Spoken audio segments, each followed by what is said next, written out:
नमस्कार दोस्तों, स्वागत है आपका हमारे चैनल मिथिक वर्स हिंदी पर। आज के इस वीडियो में हम एक बेहद महत्वपूर्ण और दिलचस्प सवाल का जवाब जानेंगे।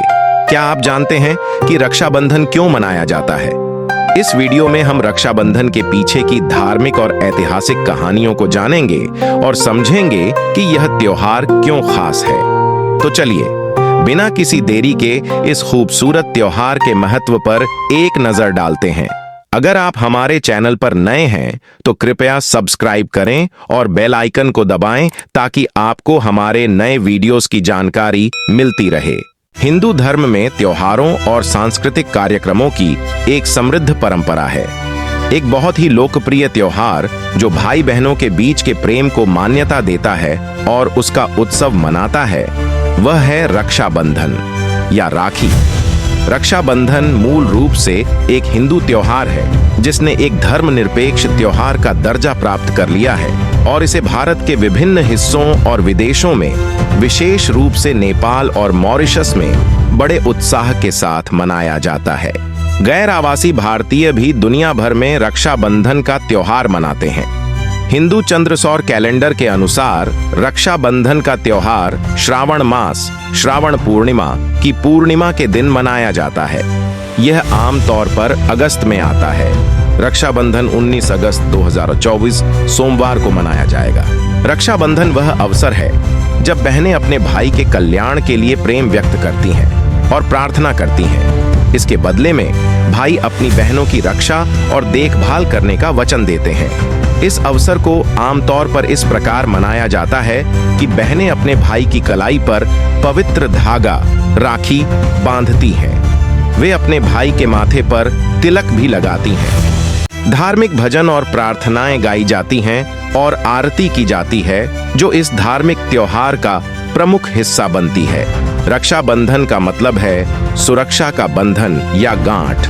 यह भाइयों और बहनों के बीच के प्रेम, सामंजस्य और कर्तव्य को दर्शाता है।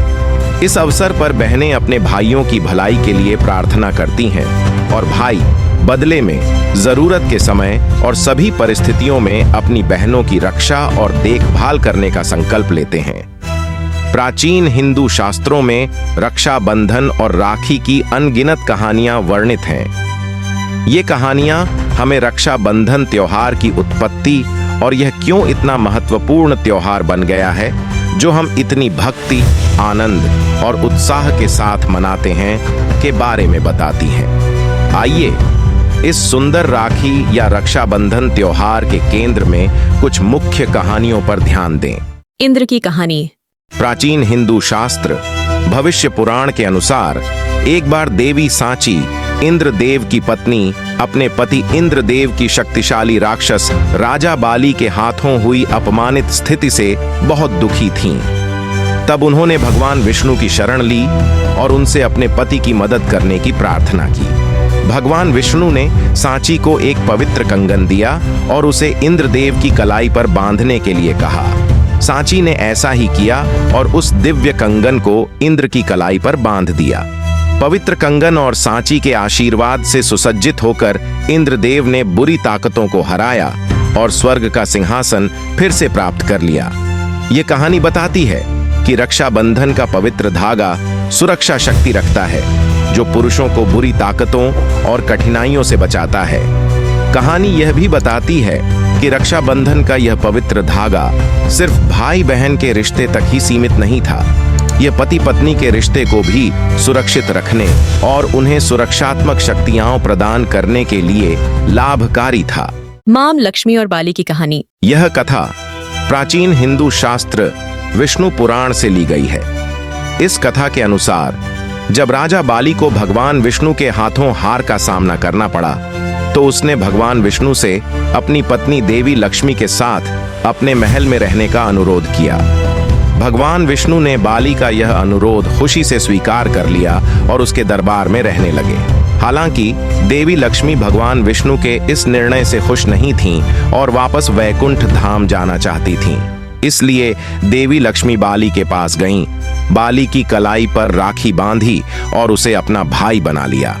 इसके बदले में बाली ने देवी लक्ष्मी को अपनी बहन के रूप में स्वीकार किया और उनसे पूछा कि वह उनसे क्या उपहार चाहती हैं। इस पर देवी लक्ष्मी ने बाली से भगवान विष्णु को महल में रहने के अनुरोध से मुक्त करने के लिए कहा, ताकि वह अपने पति भगवान विष्णु के साथ वैकुंठ धाम लौट सकें। बाली ने उनकी यह मांग स्वीकार कर ली और देवी लक्ष्मी भगवान विष्णु के साथ वैकुंठ लौट आईं।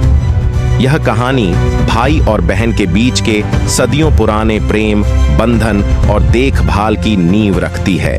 कृष्ण और द्रौपदी की कहानी। महाभारत में एक घटना भाई और बहन के बीच के प्रेम और कृतज्ञता को सही ढंग से दर्शाती है। एक बार कृष्ण ने क्रूर शिशुपाल को मारते समय अपनी उंगली काट ली। द्रौपदी ने तुरंत अपनी साड़ी का एक टुकड़ा फाड़कर कृष्ण की उंगली पर पट्टी बांध दी। द्रौपदी के इस प्रेम पूर्ण कार्य से कृष्ण अभिभूत हो गए और उन्होंने वादा किया कि जब भी द्रौपदी को उनकी आवश्यकता होगी वे उनकी मदद करेंगे।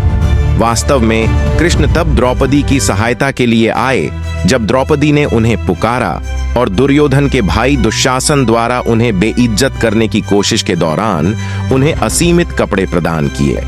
आइए राखी या रक्षाबंधन से संबंधित कुछ ऐतिहासिक संदर्भों पर नजर डालते हैं। सिकंदर महान और राजा पोरस। यह तब हुआ जब सिकंदर महान ने 326 ईसा पूर्व में भारत पर आक्रमण किया था। तब उसकी पत्नी रॉक्साना ने राजा पोरस को एक पवित्र धागा भेजा जिसमें उसने युद्ध के दौरान उसके पति को नुकसान न पहुंचाने का अनुरोध किया था। परंपरा के अनुसार राजा पोरस ने रॉक्साना द्वारा भेजे गए पवित्र धागे का पूरा सम्मान किया और वादा किया कि वह सिकंदर को नुकसान नहीं पहुंचाएगा। जब युद्ध के मैदान में सिकंदर और पोरस के बीच भीषण लड़ाई हुई तो पोरस ने अपनी कलाई पर बंधे धागे को देखा और व्यक्तिगत रूप से सिकंदर पर हमला करने से खुद को रोक लिया। रानी कर्णावती और सम्राट हुमायूं।